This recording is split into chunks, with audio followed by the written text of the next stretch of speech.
బాలకృష్ణుడే హతము చేసి అవులాకెళ్ళాడు యాదవులతో భయోమండం మేపి మదన గోపాలుండు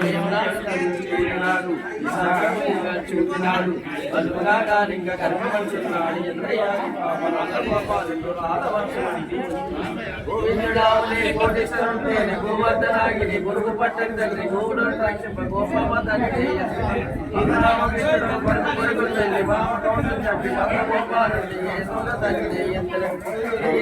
తల్లి పాలుగంగా భగవంతుడే శ్రీ బలరామకృష్ణుడు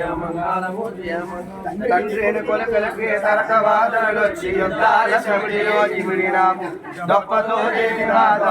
కట్టించి వారం పులుచుకోలం పులట్టి కాదన్న కవలాదు చేత పట్టుకోని పట్టబద్దలు చేసి మట్టి పేగులు తీసి వీణ జన్యము తీసి కోబరిని కొట్టిన నరసింహవతారుడాకే జయ మంగళము గౌరి పోక కరవడి గల్లి వడి కట్టి వాక పల్లీరికొచ్చి అంటితే రైవేల మంగమ్మకు ముట్టితే ఈశ్వరుడు భార్యకు ఐభోజనుండేది ఆది లక్ష్మమ్మకు మంగార సుమంగ కొమ్మ గోచరించిన కొమ్మ నరికేసిన కొమ్మ నంద కొమ్మ కిందనొక పేటకం మేదనొక పేటకం దర్శన మల్లిమడుగు తలిసి మాని కంబుల తలిసి జ్యోతి కల్లా జ్యోతి జగజ్యోతికి మంగారో మంగ ముగ్గటి దోపదోపం లేసి 12 ముగ్గులే పాడించి ఎక్కవల సంపదికి మొక్కవల సంపదికి సల్లగా ఇల్లా సమ్మకు జయ మంగారం